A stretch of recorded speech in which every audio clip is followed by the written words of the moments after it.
Friday morning on Classic Country AM 1450.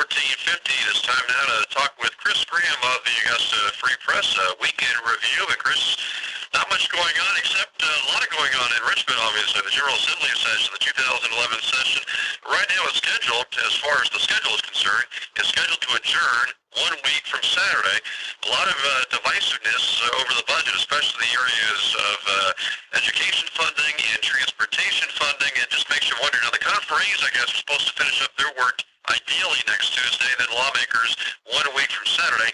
Question remains, can the two sides come together and work out a budget? I think they will. They do every year, and I think that there's a motivation to do so this year. Just get it done. There's always going to be a split between the House and Senate as much as between Democrats and Republicans.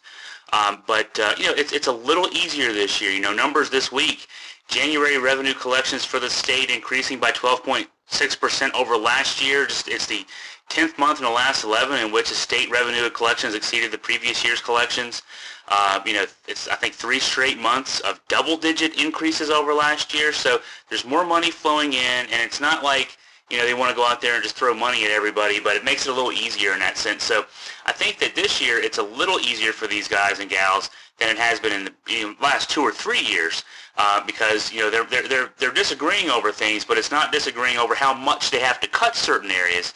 It's really just a matter of priorities at this point. So I think in the end it might be a little easier as far as that goes, and I expect that if they don't end on time, say they don't end next Saturday, I think it'll be pretty soon after, maybe the Monday or Tuesday following.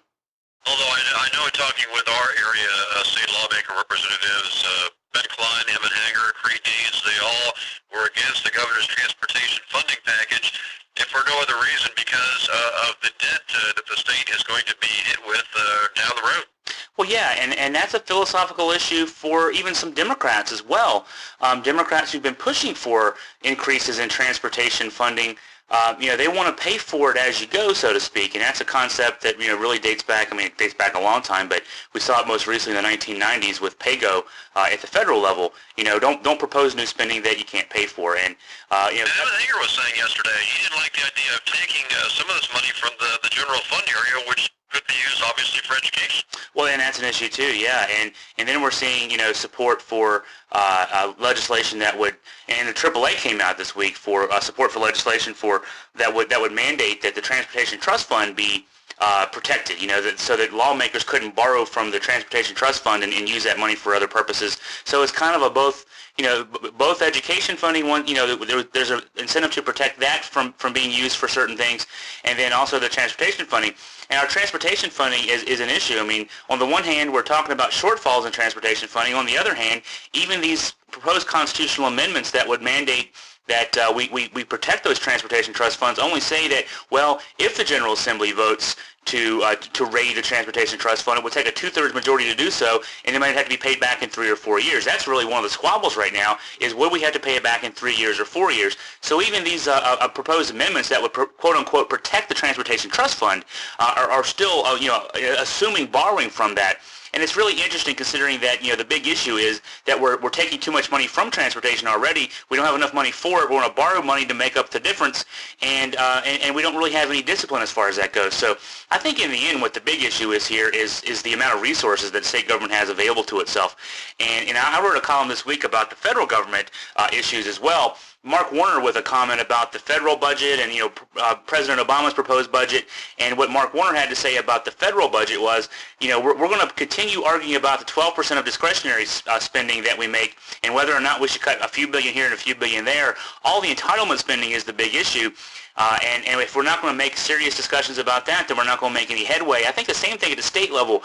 We have a lot of things that are core needs that we're not addressing, and we're quibbling over a couple million here, literally, or a couple million there. All the debates about privatization of ABC or funding for public broadcasting, those are small fry in the grand scheme of things, but we seem to spend most of our time discussing those things. Much bigger fish to fry, and we're not putting our attention on those big issues.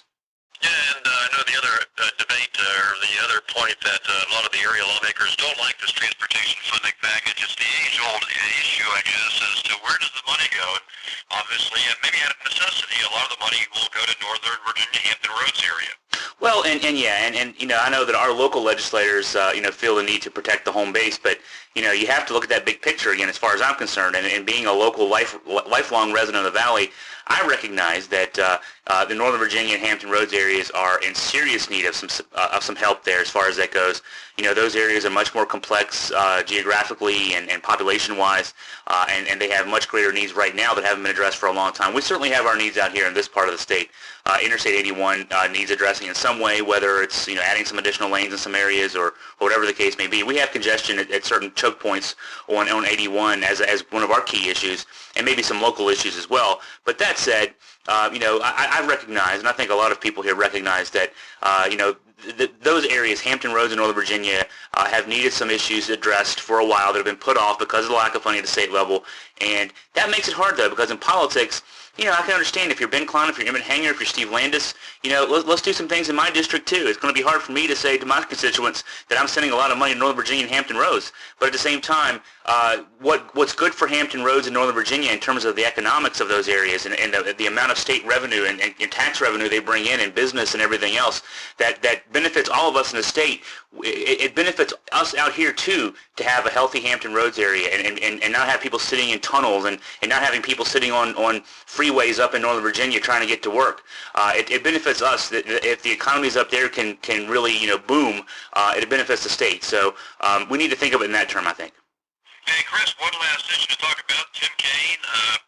I know there was a lot of speculation going into this Democratic fundraiser this weekend that Tim Kaine might have an announcement perhaps as early as Saturday after speaking with President Obama. Now it looks like reportedly that Tim Kaine may take his time, may not actually have another announcement, a definitive announcement, whether he's going to run for the Senate and perhaps take over for Jim Webb and try to defeat George Allen.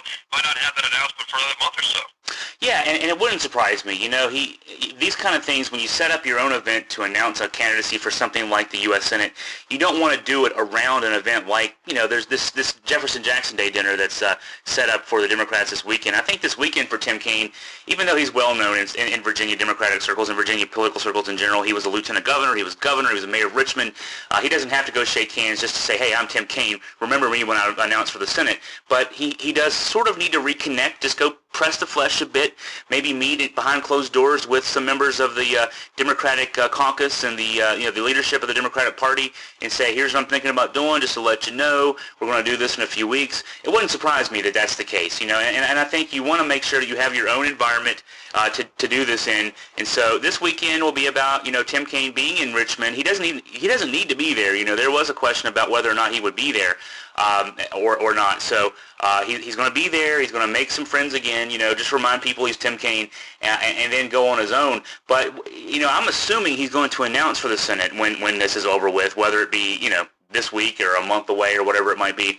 But if he's not going to announce, he needs to let people know that too, because Republicans are already lining up to run for that Senate seat on their side, and it'd only be fair if Tim Kaine is deciding not to run, which I'd be very surprised about. But if he's not going to let other Democrats then coalesce, because right now Tim Kaine would not only be the odds-on favorite to win that nomination. I think if he enters the race, it's a one-man race. I don't know that anybody else would challenge him, or that even if somebody would want to, that he or she wouldn't be discouraged from challenging Tim Kaine. So I think, as we mentioned last week, if he doesn't enter, if he decides not to run for the Senate, then it becomes up for grabs, because it's very difficult to find names out there of recognizable Democrats.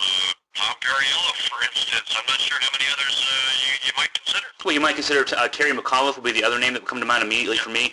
I'm seeing Glenn Nye's name. He was a one-term congressman from the Hampton Roads area who got knocked off in the 2010 elections. I think Perriello of the one-termers who got knocked out would be the one with more appeal. He had a more national stage than Glenn Nye did. We've even heard Rick Boucher's name mentioned, the long-term congressman from Southwest Virginia who was upset by Morgan Griffith. I don't know that Rick Boucher has quite the cachet statewide that Tom Perriello would, but Terry McAuliffe has been gearing up, from all appearances, for a run in 2013 for the Democratic nomination and eventually the gubernatorial run. But it wouldn't surprise me to see Terry McAuliffe, if Tim Kaine were to back out, Terry McAuliffe to maybe consider running for that Senate nomination. But in any case, there's a light bench there. There's not a very deep bench there as far as that goes among candidates who could potentially, be looked at as guys who get elected, guys or gals who get elected. But that said, yeah, it's. I think in that context, Tim Kaine, if he's not going to run, will tell us that sooner rather than later, just so those people can then start to position themselves. It's only fair to that field if that's the case. Okay, Chris Graham with the Augusta Free Press. And news-wise, what do we look for in the coming days? Well, in the coming days, more on this Tim Kaine news. We're going to try to get into that story a little bit more, talk to some political experts, and see what they have to say about Tim Kaine and or whoever else might be running. And then also, as soon as we get a feel for where that goes, we want to get a feel for that Republican field, because George Allen, of course, has announced, Jamie Radke, the Tea Party chairman, has announced, and we want to get a feel for that 2012 race, and then, the wrap-up of the General Assembly session. So there's a lot to keep us busy. Okay, Chris Graham with the Augusta Free Press talking about the news from a regional and state standpoint. We can review, and we will come back for more of Online here on Classic Country, AM 1450, right after this.